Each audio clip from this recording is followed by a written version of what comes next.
Shalom. I want to start off giving infinite honors, glory, and praise to the Most High and His Son, Yahweh, Ba'ashem, Yahweh Shai, Ba'ashem, Nakakodash.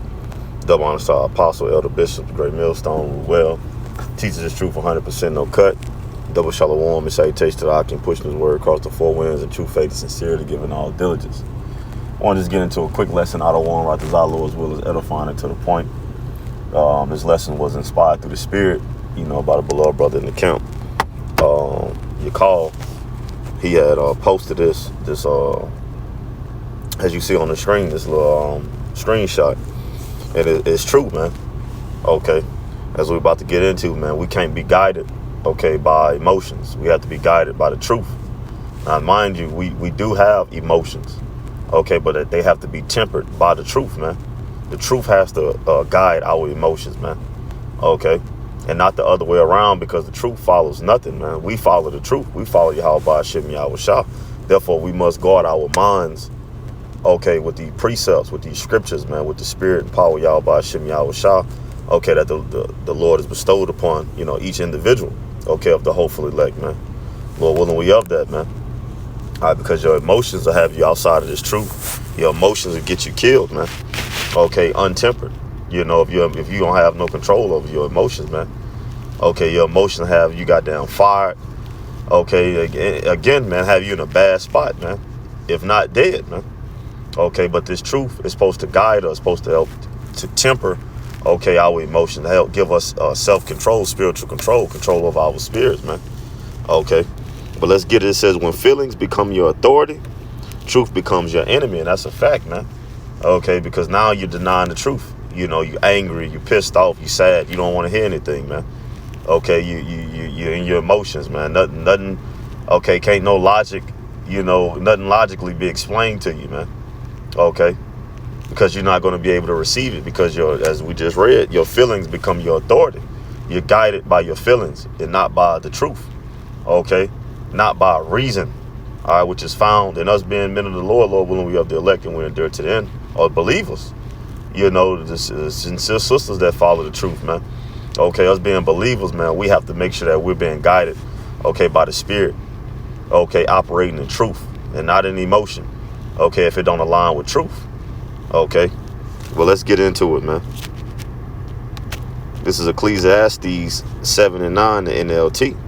Control your temper, for anger labels you a fool, man. Because then what you start doing, man, acting off of what? Impulse. Not thinking. No logic is entering into your mind. So what? You just going based off of what you feel and what you think. And that's wrong, man. You become a fool. You have regrets. And all type of manner of things. You get fired. You lose relationships. Or you end up in jail or dead, man. That's all foolishness, man. So we have to make sure that we're controlling ourselves, man. In every aspect of our lives, man, having that discipline. This is Proverbs 4 and 23, the NIV. It says, above all else, guard your heart, for everything you do flows from it, man. And how do we do that? By way of these scriptures, these precepts, man. Controlling your mind, your spirit, by way of the scriptures, man. Our fear of the Lord, our faith in the Lord, man, is to guide us, man. And that'll have us, applying these scriptures, these precepts, man. It's how we guard our minds, man, so you don't be acting rashly. You don't be speaking rashly. You don't be doing things, outside of the ministry, man. Profane things, man. Less regret to be left with. It says again, above all else, guard your heart, for everything you do flows from it. Your mind, what you thinking. You get pissed off, angry, or sad, or whatever the case may be. Now you just operating off of the first thing pop in your mind, not thinking it through, not discerning. This ain't right. This a demon, man. Hell no. Let me not act like this. Let me not say this. Let me not do this. All right. So we have to guard our hearts, our minds with this truth. This is John 6 and 63, because it is our life. It is the Spirit. Guard our minds with the Spirit. And this Yahweh Shah, John 6 and 63. It is the Spirit that quickens, is what makes lively. It says, the flesh profits nothing. The words that I speak unto you, they are spirit and they are life, man. These words, man. Just like Jake, we go, we do things to, stay in shape, stay healthy. We have to make sure that we're doing things in the spirit, because hey, the flesh gets old. Okay, we work out, we exercise and things of that nature. You know, it's good for a moment, but again, this body still corrupts and it breaks down. Okay, but exercise in the spirit, that's the key, because it doesn't get old. It doesn't break down, but it grows you constantly. Okay. All right.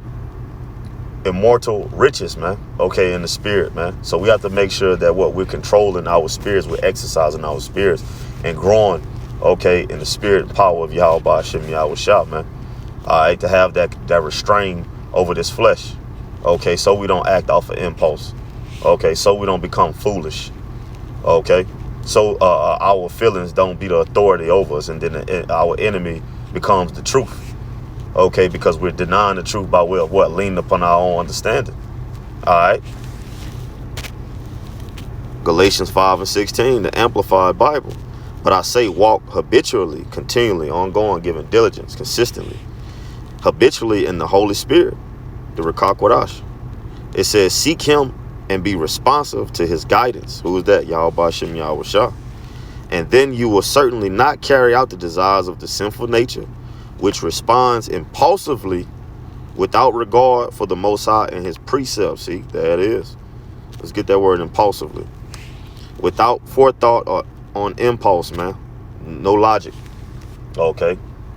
We're gonna need that control. We're gonna have that control in these times, man. Day for day. Okay, leading up to that hour of temptation, leading up into the full-blown Jacob's trouble. All right, having that spiritual control, that spiritual power. You control over your spirit, which is spiritual power, man. Okay. We have to have it, man. Okay. Life and death is in the power of the tongue. All right. Controlling what you say can control what you do. Okay. Just like that. All right. We're going to end it on this. This is Romans 8:6 NIV. The mind governed by the flesh is death. See, your feelings having that authority. Okay. It says, but the mind governed by the spirit is life and peace. Okay, that's truth. You governed by what? The precepts. Okay. You governed by Yahweh Hashem Yahweh Shah, your fear of the Lord, your faith in the Lord, man. Not by your own understanding. Okay, what you feel and what you think. Okay, no, man, we have to make sure that we're being governed by these scriptures, man. Begging and pleading and praying to the Lord to keep that hegemony about us, man. Okay. The Lord keep his hegemony about us, man. His dominance. Okay, let's get that word hegemony, then we're going to end it out. Just to bag that online etymology. All right, and what it says, preponderance, dominance, leadership. That's basically it. Let me see. An authority, okay, commander, sovereign, to lead, okay. And that's basically asking the Lord to keep that hegemony about us, man. To lead us and guide us by way of his spirit, man. Okay, to have that dominance upon us, man. Okay, through the spirit. So therefore, we don't give over into our emotions. Okay, not guided properly by the spirit, man. Because again, we have emotions for a reason. Okay, but they must be tempered by the spirit, controlled by the spirit, man. All right, not the other way around, because it ain't gonna make sense then. All right, but with that, Lord willing, this lesson was edifying to the point. Till next time, shalom.